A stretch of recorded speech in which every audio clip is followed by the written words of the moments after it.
आज हम बात करने वाले हैं द उमेद भवन पैलेस के बारे में, जो कि राजस्थान के जोधपुर डिस्ट्रिक्ट में स्थित है।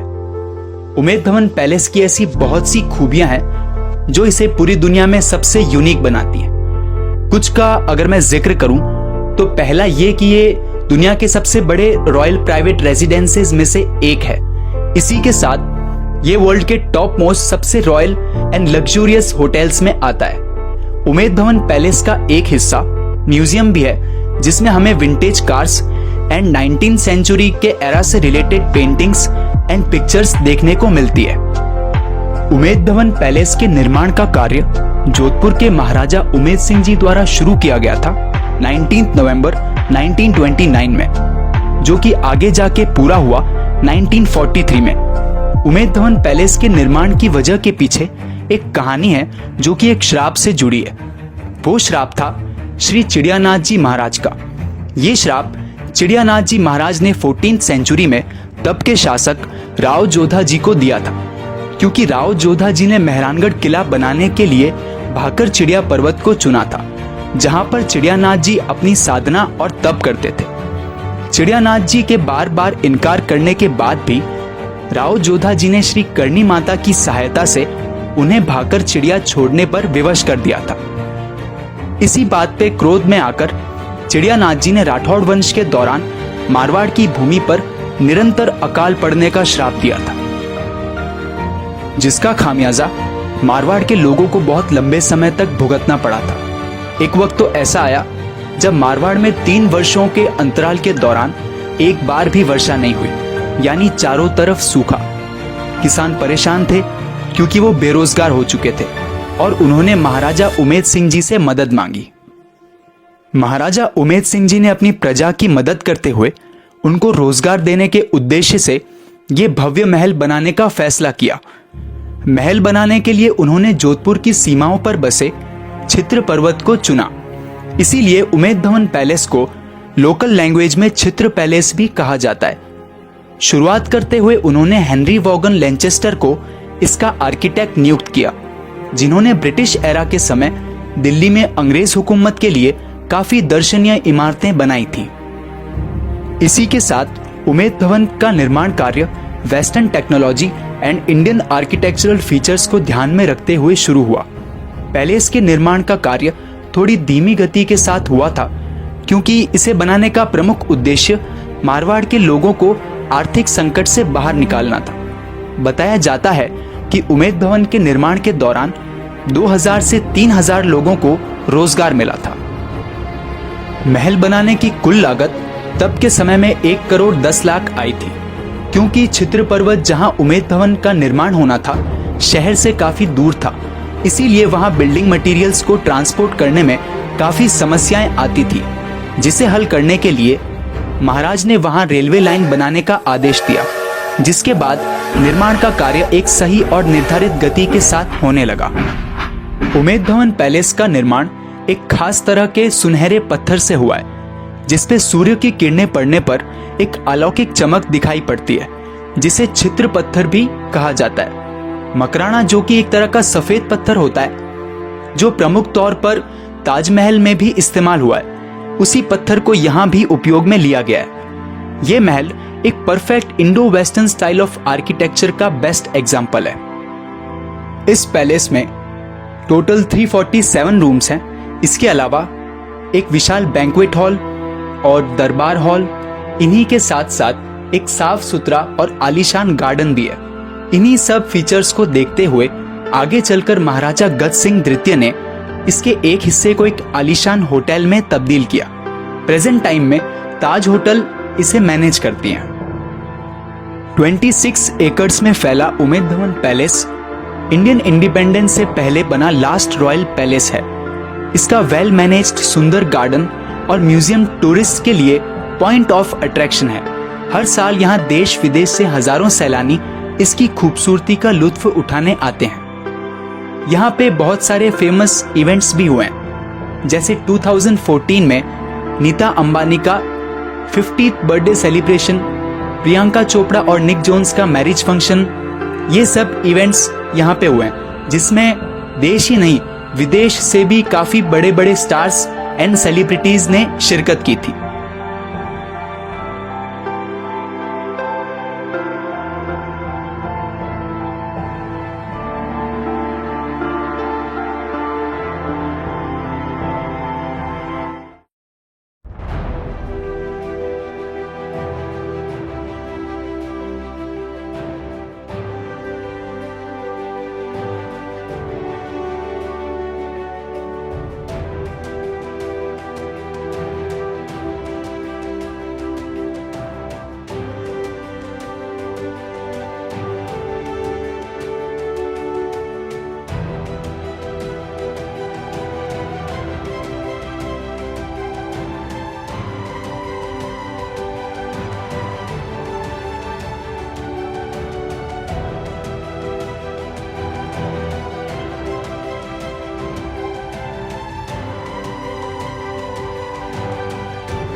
मैं मंडोर हूँ। रामायण काल में मेरी धरा पर दानव प्रमुख मायासुर रहता था। उसने 1 सहस्त्र वर्ष तक घोर तपस्या कर प्रजापिता ब्रह्मा के वरदान से शुक्राचार्य से शिल्प वैभव प्राप्त किया और थार के मध्य में सुंदर माया नगरी का निर्माण किया। मायासुर ने महानगरी के शिल्प से मोहित होकर उसे देखने आई इंद्र की अप्सरा हिमा से शादी कर ली, जिससे मंदोदरी नामक पुत्री का जन्म हुआ। इंद्र ने तब कुपित होकर मायासुर को वहां से पलायन करने पर मजबूर कर दिया और अप्सरा इंद्र की सभा में चली गई। इस पर भोगीशैल पर्वत पर तपस्या कर रहे मांडव्य ऋषि ने मंदोदरी का लालन पालन किया। बाद में उसका विवाह लंकेश रावण के साथ कर दिया। इन्हीं मांडव्य ऋषि के नाम से मेरा नाम पौराणिक काल में मांडव्यपुर भी पड़ा, पर बाद में मुझे दुनिया ने मंडोर के नाम से पुकारना शुरू किया। मेरे यहां आज भी रावण की चंवरी मौजूद है, जिसे देखने दुनिया भर के लोग मंडोर आते हैं। मंडोर में नागाद्री नाम नदी प्रवाहित होती थी, जिसके जल को संरक्षित कर नागकुंड और नागगंगा का निर्माण किया गया।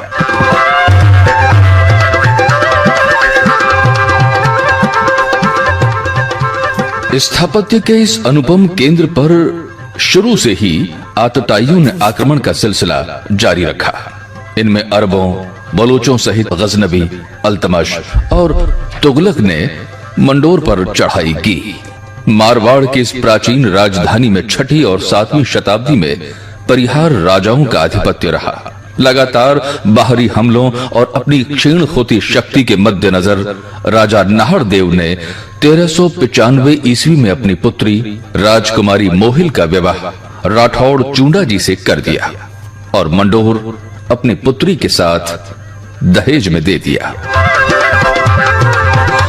लेकिन मंडोर का संकट तब भी खत्म नहीं हुआ।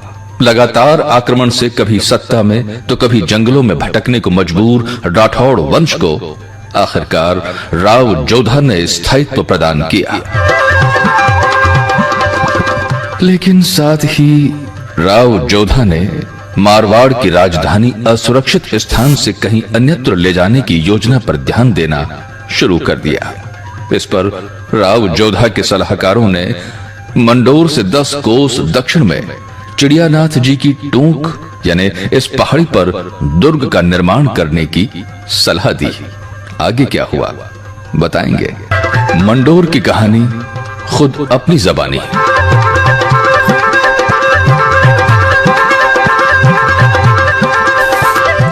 वर्ष 1459 में मंडोर से दूर मारवाड़ की नई राजधानी का निर्माण शुरू करने के बाद मंडोर में रह गया ध्वस्त दुर्ग और पंचकुंडा की छतरियां।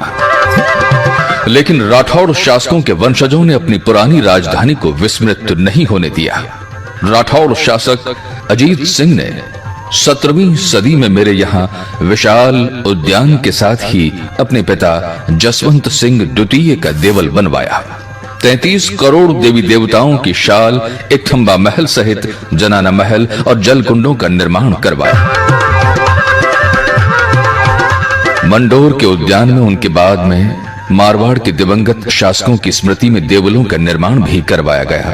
तो भैरव जी और नाग देवता के मंदिरों की प्रतिष्ठा भी की गई।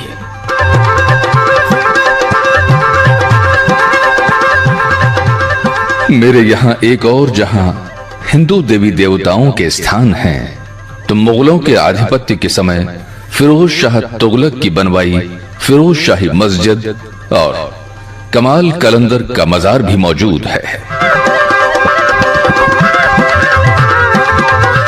मेरे यहाँ राव की गैर, वीरपुरी का मेला, हरियाली अमावस्या और नाग पंचमी के त्योहार बड़ी धूमधाम से मनाए जाते हैं।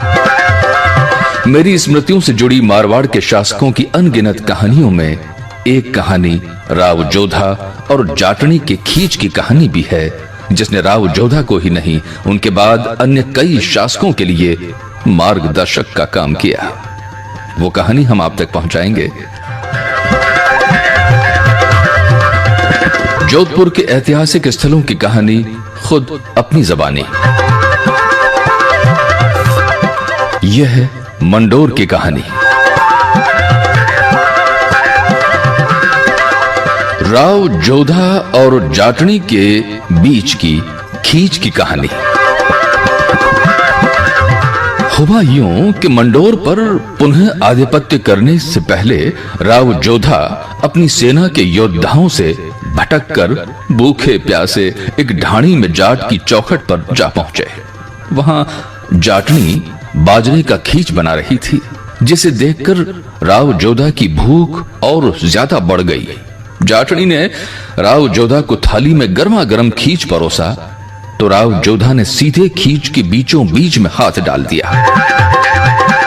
इससे उनकी अंगुलियां जल गईं। इस पर जाटनी ने उनसे कहा कि तू भी राव जोधा की तरह खींचड़े में बीच में क्या हाथ डाल रहा है।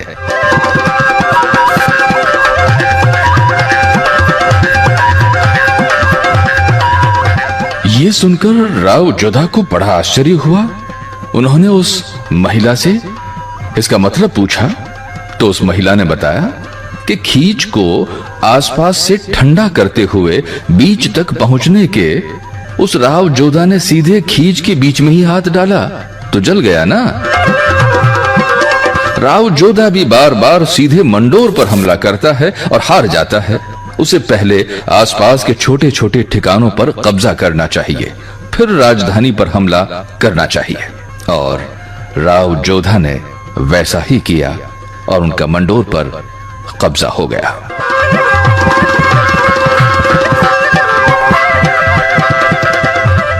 आगे बढ़ेंगे, लेकिन इस म्यूजिकल थार के रेगिस्तान के इस प्राचीनतम स्थल मंडोर का वर्तमान स्वरूप बेहद खुशगवार और हरा भरा। मारवाड़ की इस प्राचीन राजधानी का वैभव खुद अपनी कहानी कह रहा है।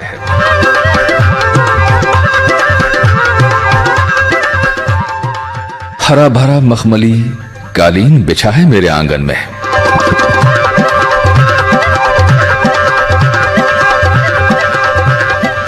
गगनचुंबी फव्वारे भी हैं मेरे दामन में।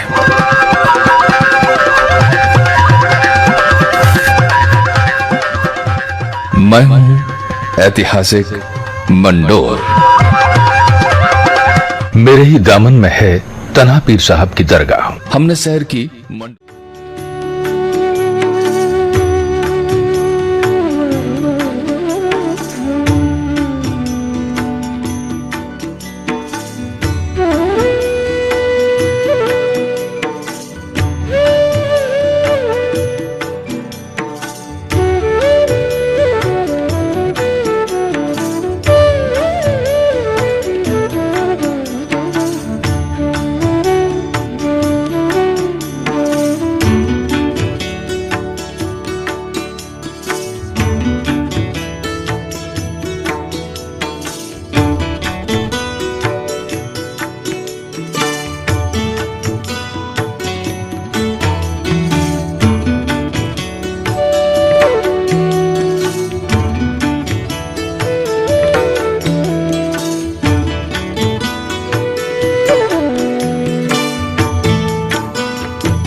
किले में प्रवेश करने से पहले मैं आपको बताना चाहूंगा कि ये राठौड़ वंश के राजपूत राजाओं का किला है और इसको सूरज का किला भी बोला जाता है। मेहरान शब्द की उत्पत्ति फारसी के मेहर शब्द से हुई थी, जिसका अर्थ होता है सूरज। और क्योंकि राठौड़ वंश के लोग सूर्यवंशी राजपूतों में आते हैं, इसलिए इस किले को मेहरानगढ़ किला कहा जाता है। जमीन से 400 फीट की ऊंचाई पर बसे और 1200 एकड़ के विशाल क्षेत्र में फैले हुए इस किले की नींव 15वें राठौड़ शासक राव जोधा ने सन 1459 में रखी थी। उसके बाद अगले 300 से 350 सालों तक उनके उत्तराधिकारी राजा लोग अपनी जरूरत के हिसाब से इस किले में निर्माण और सुधार कार्य करवाते रहे। तो ये है इस किले का मुख्य प्रवेश द्वार, जिसको कहा जाता है जयपोल यानी कि विक्ट्री गेट। और इसका निर्माण सन 1808 में महाराजा मान सिंह ने जयपुर के महाराजा जगत सिंह से हुए युद्ध में मिली जीत के उपलक्ष्य में करवाया था। आप देखेंगे कि इस दरवाजे के ऊपर बहुत ही सुंदर नक्काशी की गई है और इसके दोनों तरफ में बने उस जमाने के ये चित्र इतने खूबसूरत हैं कि आप इनको देखते रह जाएंगे। उस तरफ में जो आपको नीले रंग के घरों की एक कॉलोनी नजर आ रही है, उसको कहा जाता है ब्रह्मपुरी। जब राव जोधा ने सन 1459 में इस किले का निर्माण कार्य शुरू करवाया था, तब उनके साथ यहाँ पर कुछ ब्राह्मण समाज के लोग भी आए थे। आइए अब आपको बताता हूँ कि इस किले को एक शापित किला क्यों कहा जाता है। राठौड़ वंश के राजा मंडोर से राज किया करते थे, जो कि जोधपुर से 16 किलोमीटर की दूरी पर है। तो राव जोधा एक ऊंचाई पर बने सुरक्षित स्थान की खोज करते करते जब इस पहाड़ी पर पहुँचे, तो उनको ये जगह काफी सुरक्षित लगी। उन दिनों इस पहाड़ी का नाम भाकुर चिड़िया हुआ करता था और यहाँ के एकमात्र निवासी चिड़ियानाथ जी नाम के एक संत हुआ करते थे। राव जोधा ने उनसे कहा कि आप कहीं और जाकर अपना ध्यान करिए, क्योंकि इस जगह पर मैं अपना किला बनाकर अपनी राजधानी स्थापित करूंगा। अंत में राव जोधा ने देश नोक की करणी माता की मदद से चिड़ियानाथ जी को इस पहाड़ी से हटा दिया। इस बात से चिड़ियानाथ जी बहुत क्रोधित हुए और उन्होंने राव जोधा को श्राप दिया कि आपका किला हमेशा पानी की कमी का सामना। ये जो सामने वाला गेट है, इसको बोला जाता है लोहा पोल यानी कि आयरन गेट। इस तरह से बनाया गया था कि अगर कोई भी दुश्मन तेजी से यहाँ तक पहुँच भी जाए, तो उसको अचानक से यहाँ इस तीव्र मोड़ का सामना करके रुकना पड़ जाए। तो इस तीव्र मोड़ पर बने लोहा पोल को दुश्मन के तेज गति वाले आक्रमण पर नियंत्रण पाने के लिए बनाया गया था। यहाँ पर आप देखेंगे कि कई सारे हाथ के निशान बने हुए हैं। तो ये सारे निशान जोधपुर के महाराजाओं की विधवाओं के हैं। पुराने समय में राजा की मृत्यु के बाद जब उनकी अर्थी को ले जाया जाता था, तो रानियां अपने हाथों को सिंदूर से रंग कर पहले यहाँ पर अपने हाथ के निशान लगाया करती थी और उसके बाद वो राजा की चिता में जिंदा जलकर सती हो जाया करती थी।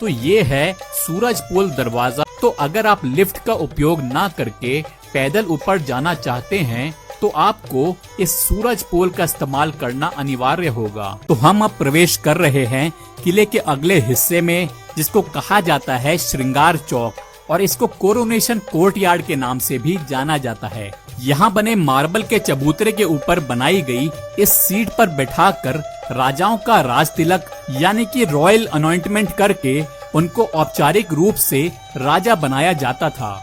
यहाँ पर आखिरी राज तिलक वर्तमान राजा गद सिंह जी का हुआ था। तो आप देखेंगे कि इस कोर्टयार्ड को लाल जोधपुरी बलुआ पत्थर यानी कि सैंडस्टोन का इस्तेमाल करके बनाया गया है और यहाँ पर जो आपको जालियों और झरोखों के ऊपर खूबसूरत नक्काशी नजर आ रही है, ये सारी हाथ से बनाई गई है। इन झरोखों और जालियों को बनाने के दो कारण होते थे।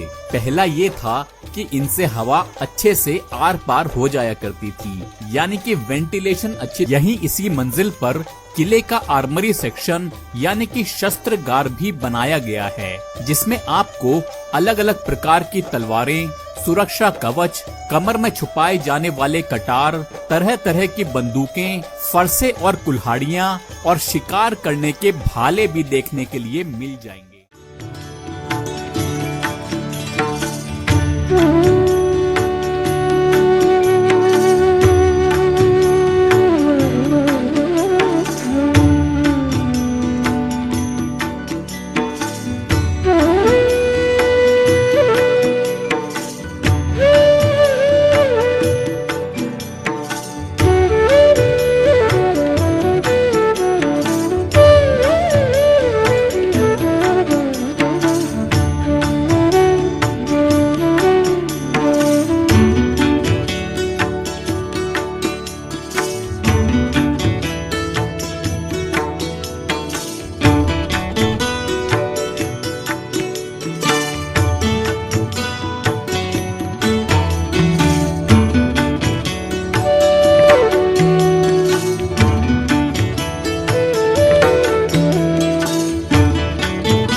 है 17वीं शताब्दी में बनाया गया मेहरानगढ़ किले का खूबसूरत शीश महल। इस महल को महाराजा अजीत सिंह के बेडरूम के रूप में बनाया गया था, लेकिन उनके उत्तराधिकारी राजा इस महल को पूजा घर और ध्यान कक्ष यानी कि मेडिटेशन रूम की तरह इस्तेमाल करने लगे।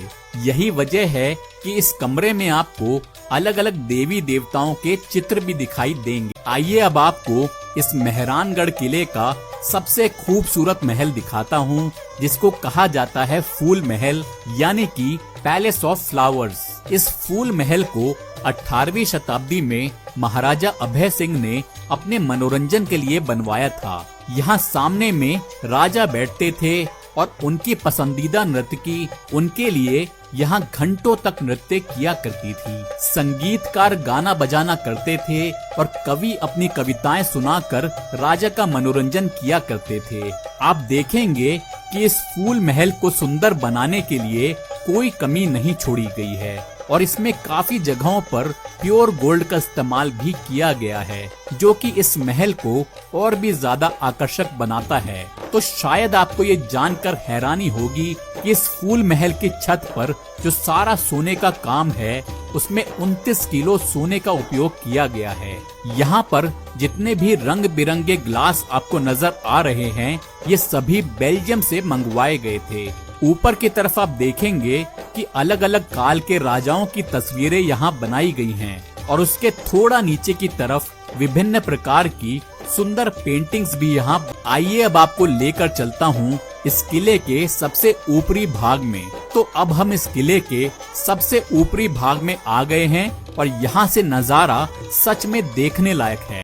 आइए अब आपको दिखाता हूँ इस किले का एक और खूबसूरत महल, जिसको कहा जाता है तखत विलास। इस महल को 33वें राठौड़ शासक महाराजा तखत सिंह ने अपने पर्सनल बेडरूम के तौर पर बनवाया था। इस कमरे को महाराजा तखत सिंह अपने मनोरंजन के लिए इस्तेमाल किया करते थे और आप देखेंगे कि इसके हर हिस्से में अलग अलग प्रकार के खूबसूरत चित्र बनाकर इसको सजाया गया है। तो ना सिर्फ इसकी दीवारों और छत पर सुंदर चित्र बनाए गए हैं, बल्कि इसके फर्श पर भी कोई कालीन नहीं बिछाई गई है। इस पर भी खूबसूरत पेंटिंग बनाकर इस महल की खूबसूरती में चार चांद लगे।